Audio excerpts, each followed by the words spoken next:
What's happening, boys and girls? My name is Jeffrey, and yes, I wear the same clothes every day. I was thinking, as I usually do,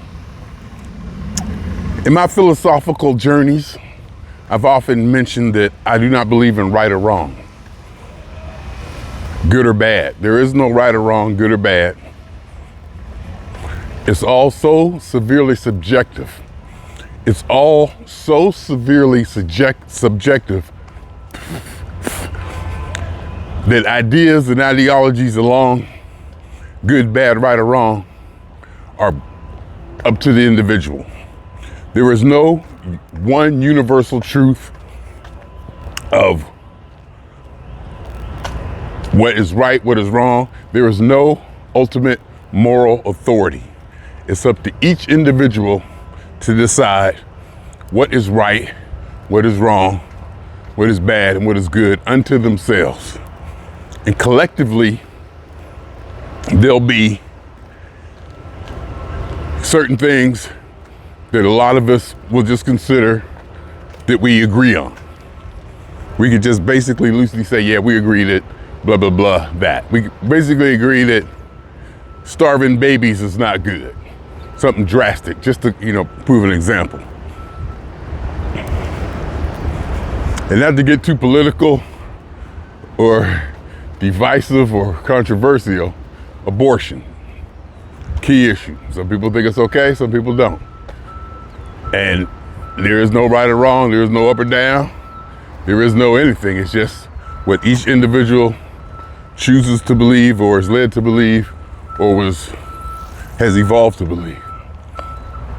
So with that thinking, and also incorporating the scientific method basically says we're going to use experiment and repeated processes to demonstrate what we will call fact and true. It has to be repeatable and demonstrated, and it has to be able to be falsified. And it has to be proven through a scientific method. That means repeated experiments by different people all across the world or whatever. The experiment has to be repeated and we can kind of agree on it. The outcome remains consistent. But even with that is just going to give you data. The interpretation of that is subjective. So even if we get real-time data, we can look at the exact same thing, all of us. We can look right at it, see it, test it, agree that it's that and this and that. But our interpretation of what that means will always vary because it's so severely subjective. So there really is no one way or one ultimate moral authority that we all can base good or bad on. It's up to the individual to choose what authority or what idea or what ideology that they want to use to determine how they think things should be, or however, crudely put it that way. So now, saying that, I've also said that God isn't an entity that can do this or do that. For me, God is any entity or idea or ideology that cannot be wrong. It's just the bottom line of God. I don't know if God created this. I don't know if God can raise the dead. I don't know if your God can, hula hoop or fly around the galaxy at light speed. I don't know what your God can do. But for me, the idea of God is that any authority, entity, or ideology that cannot be wrong. It can't. Whatever it decides, whatever it goes, it's right. That's God. I was thinking last night, if I took these two ideas, the one I started off with about no good or bad, right or wrong, fits perfectly into the idea of having an ultimate moral authority. And most people have an ultimate moral authority is quote unquote God. And I tied that back in with the definition I came up with a few years ago about being God, being something or anything that cannot be wrong. And it fits perfectly. It fits perfectly. So if you do have a God, under my definition, something that can't be right or wrong, that is your moral authority, literally. And it fits perfect. And that's that. Thank you for calling. Is there anything else I can help you with? But so that's just what it comes down to. I kind of put those two ideas together, I think the other day or last night, and I went, oh, it fits. It's like this idea fits perfectly with that idea. But it leads us back to,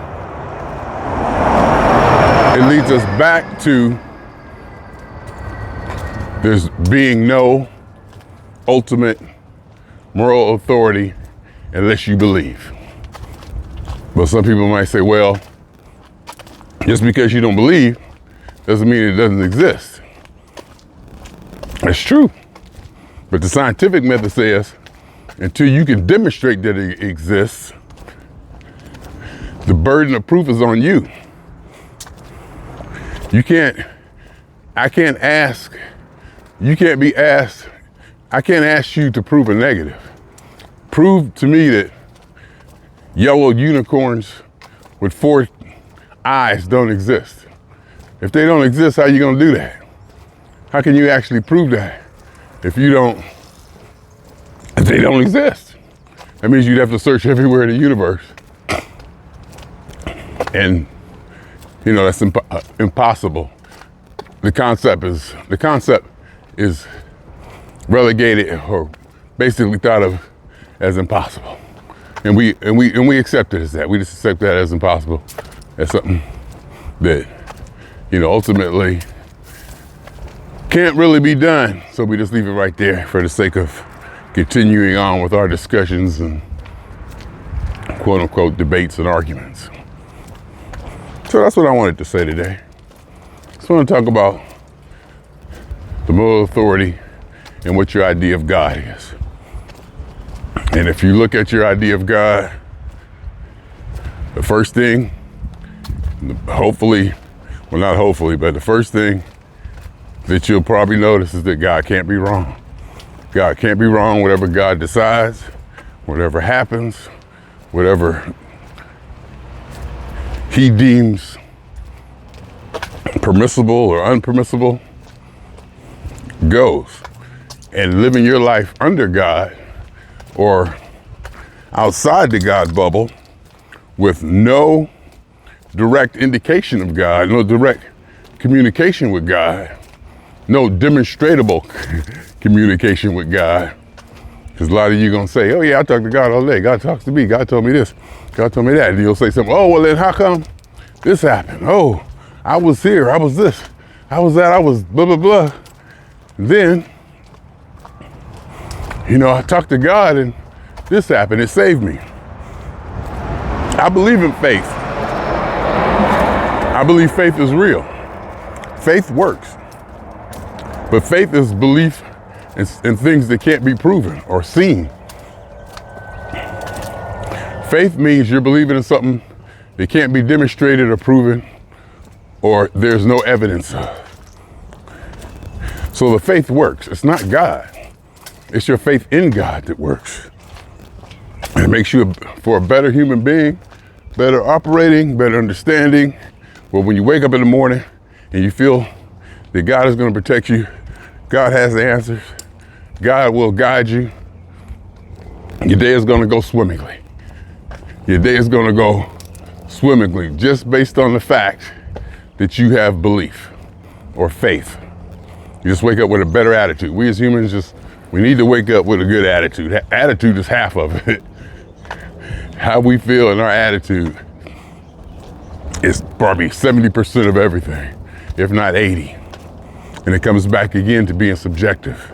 Everything is up to the individual. How the individual perceives it, how the individual interprets it, how the individual feels about the world around it. Is it embracing? Is the world around it attacking? You feel comfortable? Two people could be in the same exact situation. And it'll be seen two different ways. One can see it as heaven, the other can see it as hell.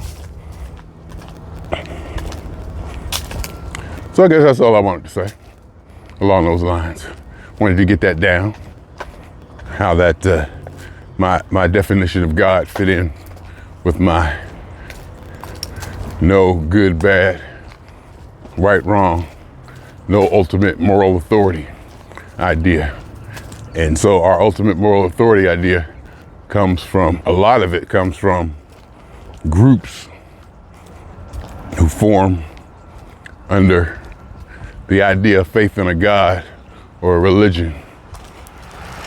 Churches and groups and ideologies and Bibles and philosophies and the such to grow from that.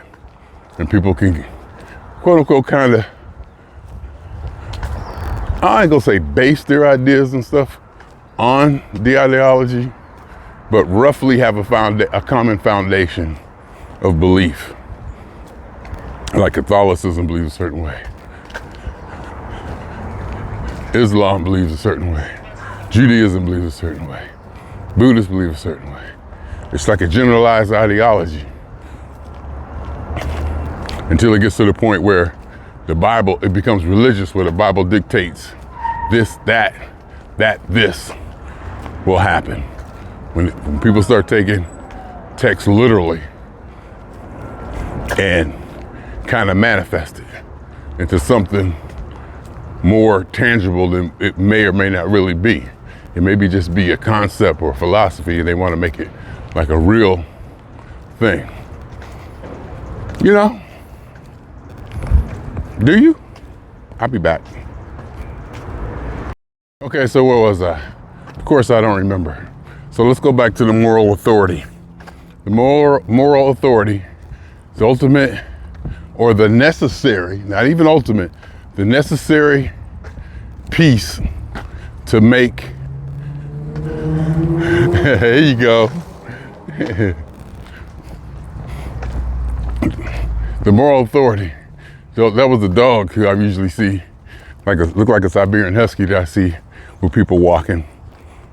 You know, I see the guy walking them, you know, because when you walk, you see the same people.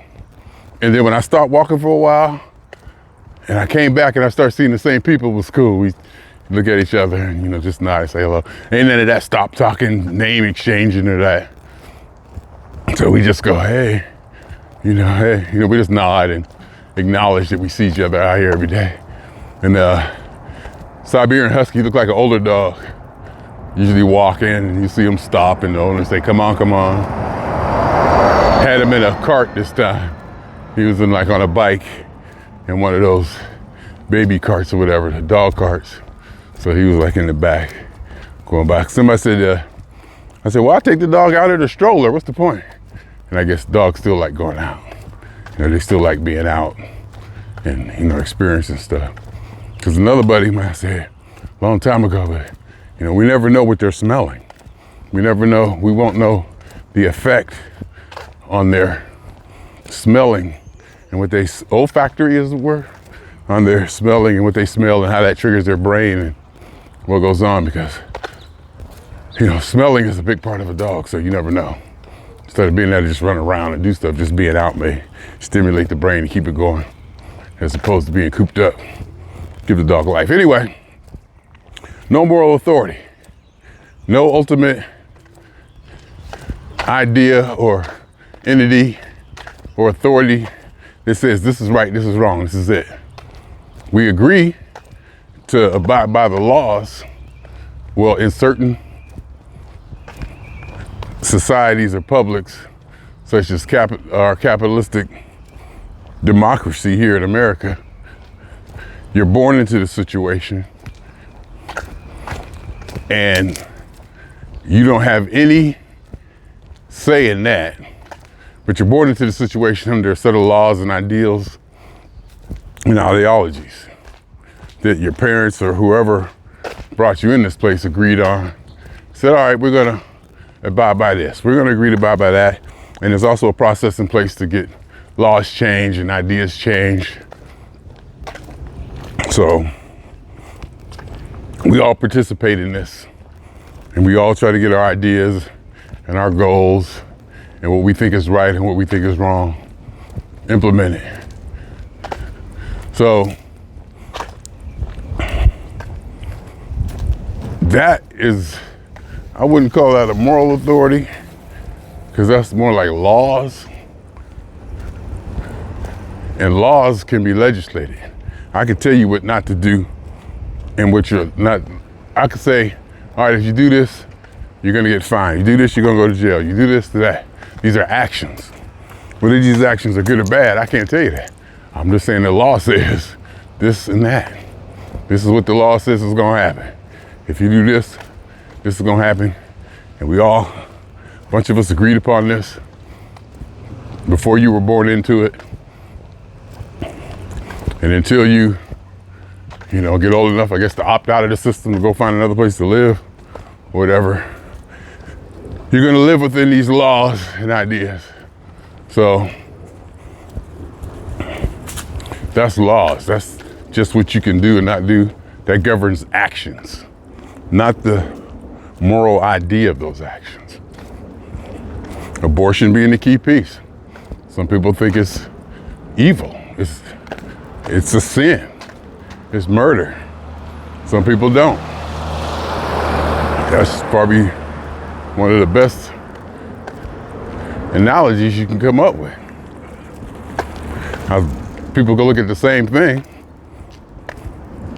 and come up with a different moral idea of what it is. And it's cool. And I quite frankly, love life this way. I love being my own God, because whatever I say or think can't be wrong. I could be mistaken, but I can't be wrong. A person probably can't be wrong to themselves, even if they lie to themselves. There are probably some states of mental illness in which a person may have trouble differentiating between this and that, or that and this, but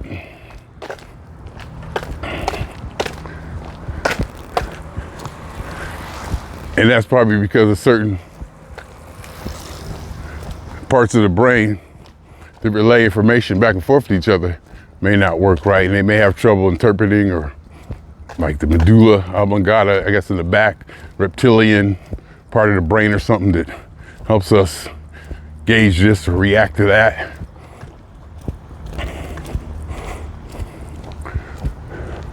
Forgot where I was going with that. But there is, it's up to you. It is up to you to decide what is right, what is wrong, what is good, what is bad. You are your ultimate moral authority. You are your God. You are your God. You can't put that on anybody else. It's up to you to decide and go through life. And as you get older, hopefully, and you get more responsibility to yourself, you can expand your idea if you have one. You can expand your ideas and your ideologies to suit your lifestyle and to accommodate the things that you want to get done, or things you feel important. You decide what's important. You decide all of that. Unto yourself. The situation comes in when, with quote unquote identity politics, where groups get together with roughly the same generalized ideologies, and they want to work together to get the laws changed, which I was just talking about, which is fair and okay. Well, everything is fair and okay, because there is no unfair. Again, there's no right or wrong, good or bad. There is no fair or unfair. It's just consequences of actions and consequences. So there's no fair, unfair. There just is. There is no ought. There just is. Anyhow, should I stop? And for me, waking up every morning knowing that I am my own moral authority, knowing that I am my own God, that I determine what is and what's not, what's right or what's wrong, is the ultimate freedom. The ultimate freedom. That, and of course, having my Maslow's hierarchy, lower rungs pretty much completely satisfied with safety, shelter, physiology, psychological safety, and all that. All that foundation has been built using my career, education, study to assimilate into the capitalistic system that we have here, to provide labor that there's a demand for, that people are willing to pay me X amount of dollars to do, to create that capability or that ability. What's the word? When you're not tool, when you have the, when you can do the job. What's it called? Performance, I don't know. We can do the job, to have that, to build that.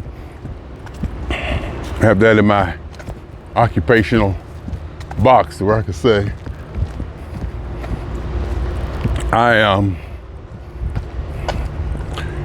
have done this, I've done that, and people can look at it and actually say, all right, I'll pay for that, because I'll pay for that, and with you doing that for me, I'll generate income over here, and we all work together and get paid. Some get paid more than others. They have more responsibility than others, and they should. Some CEOs should make millions, while the lower workers shouldn't, because just basically on the responsibility that the CEO has versus what a common worker has. I have no problem with inflated salaries. There is no right or wrong. There is no fair or unfair. So there's no such thing as being too rich or too poor. It's just life. And who's to say that the quote unquote poor people or the underprivileged or the left behind or the disenfranchised, who's to say that that's not part of the plan? I say more and more and more. We need them. We need all of that. We need all of that. So it's just a part of it. Hey, I haven't been seeing that many squirrels. Is it squirrel season? I used to see a lot of squirrels when I was walking. I wonder if that was in the fall or something. Because now I'm not seeing that many. You used to see lots of them. Anyhow, my name is Jeffrey. Swinging on y'all 2 times. For me, for the funk. And for every atom and elementary particle that has ever existed in this or any universe that ever was, is, or will be. Totality of it all, y'all. A theory of universe. A theory of universe. A hypothesis of all as one. My name is Jeffrey.